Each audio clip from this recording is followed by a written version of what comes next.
On avait tout vu. La prophétie avait dit que cet homme-là allait avoir la double portion. Il a accepté de galérer pendant que les gens lui disaient ne sais-tu pas que ton maître va être enlevé? Il suivait Élie. Il a accepté ces choses jusqu'à ce qu'Élie soit enlevé. Mais il a fait 15 miracles, lisez la Bible, avant de mourir.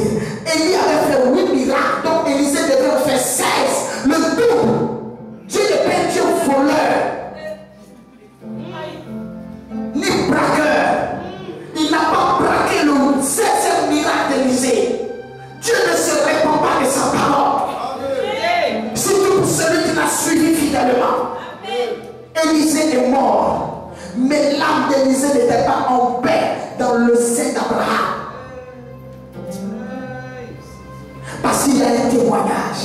Des choses doivent concorder dans la parole de Dieu à cause de l'intelligence que Dieu donne aux chrétiens d'aujourd'hui. Amen. À cause de l'intelligence, des fouilles archéologiques, des concordances, des études que les gens font, Dieu, connaissant ce qui allait arriver, que tu allais être aussi intelligent que toi et moi, que nous allions être aussi intelligents, Dieu a tout fait pour qu'on ne puisse pas parler. Pour ne pas qu'on dise que la Bible a sa main. Et au moment où on se cache derrière les choses de Dieu, Dieu a fait un calcul qui est tombé. Il a fait 15 miracles de son vivant. Son corps a fait le 16e miracle. Lorsqu'il a fini de faire le 16e miracle, on n'a plus parlé de la suite de ses os. Pour dire à une personne que lorsque nous sommes en train de servir Dieu, il y a des choses que les gens ne peuvent pas comprendre. C'est nous qui avons payé le prix qui comprenons. C'est la personne qui a entendu la voix de Dieu qui comprend. On ne peut pas dire que Moïse n'a pas été un serviteur de Dieu. Mais quand Moïse sortait d'Égypte, il ne savait pas transformer l'eau en sang. C'est la galère énorme qui a quitté la principauté. Se retrouver pendant 40 ans encore chez les Madianites. Les mères qui avaient encore libéré Joseph. 40 ans chez Jétro, le père de Séphora. Devenu berger alors qu'on faisait tout pour lui en Égypte. C'est celui-là un jour qui entend la voix de Dieu, qui monte sur une montagne, qui voit ce Dieu lui apparaître. Et la Bible dit que quand il descendait, Séphora ne pouvait pas regarder son visage. Quelque chose était descendu sur lui. Le visage de Séphora n'avait pas changé alors qu'elle était sa femme, mais lui, son visage avait changé. Ce n'est pas parce que nous sommes des frères en Christ que nous avons reçu la même visitation et le même impact avec Dieu.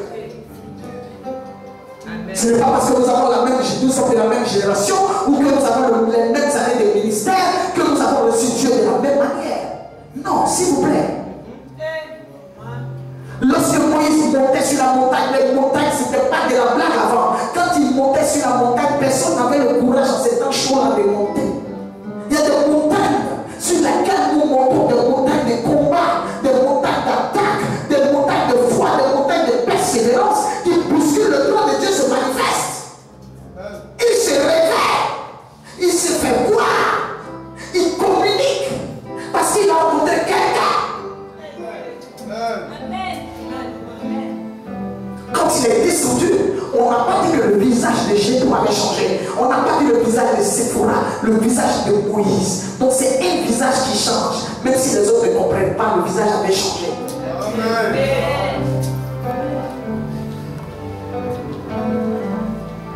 Partons-nous pour les choses de Dieu. Nous encourageons le peuple de Dieu à se battre pour être affermi avec Dieu, pour être allié à Dieu, ne pas laisser Dieu. Mais le peuple qu'on a fermé aujourd'hui, rencontrera Dieu. Et la présence de Dieu maintenant nous amène à dire que c'est du doudou. La personne a écouté toutes les instructions que tu as données. Et ce sont ces instructions-là qui donnent les résultats que tu vois aujourd'hui. Quand Moïse quittait l'Égypte à 39 ans, 9 mois, il ne savait pas. À 40 ans, il ne savait pas comment on change l'eau en sang, comment on peut tuer tous les premiers Égyptiens sans les empoisonner. Mais c'est ce qu'il a rencontré sur la montagne. Et ce qu'il a vu au buisson Adam l'onction avec laquelle il est rentré en contact, ce contact privé là, c'est ce contact privé qui lui a donné une onction privée particulière. L'intimité avec Dieu donne une onction particulière. L'intimité, la connexion avec Dieu, les choses de Dieu, crée des choses surnaturelles.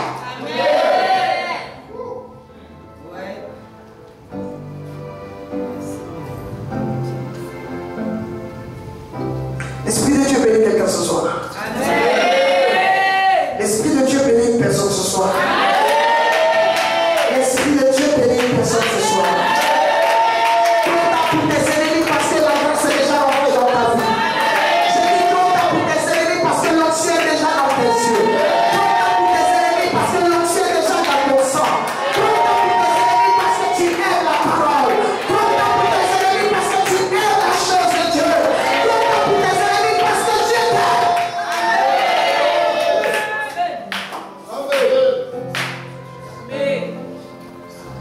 Le Joseph qui quitte la famille n'est pas le Joseph qu'on retrouve.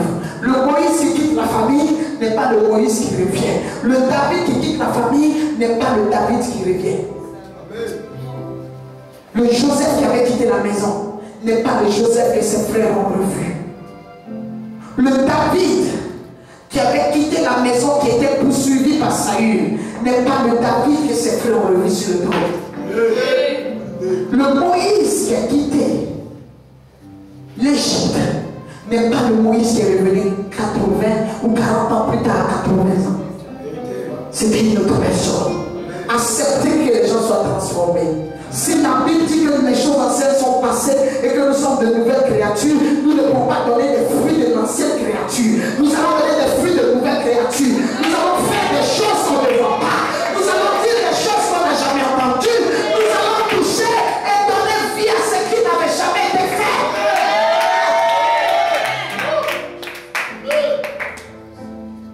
Je dis à une personne ce soir, n'accepte pas, après que tu sois sorti de la citerne, que quelqu'un t'identifie à la citerne. Amen. Les choses anciennes sont passées. Les choses anciennes sont passées. Nous sommes en train de nous battre pour que les choses anciennes de nos vies passent. Amen. Mais ce sont les chrétiens même qui réveillent les choses passées. Notre Dieu est un Dieu qui aime le changement. C'est un Dieu même qui aime le changement, mais qui est fidèle à sa parole. Dans sa parole, il te demande de changer, mais en changeant, il te donne de nouvelles instructions pour la promotion, de nouvelles instructions pour la personne, de nouvelles instructions pour la grâce. Ainsi, je déclare ce soir, dans la vie d'une personne, qu'il y a une caravane qui passe, la caravane des Ismaélites, qui vont te prendre, je dis ce soir, et te produire dans la nation de ta grâce. Ils vont te prendre ce soir et te produire dans une nouvelle dimension. Même si ce n'est pas la fin des combats, c'est une progression.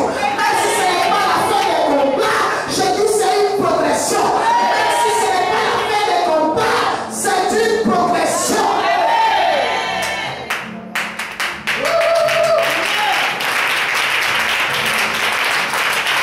Et si c'est la parole, je déclare que le manteau qu'on t'a pris, que tu portais sur toi, donnera lieu demain à un nouveau manteau.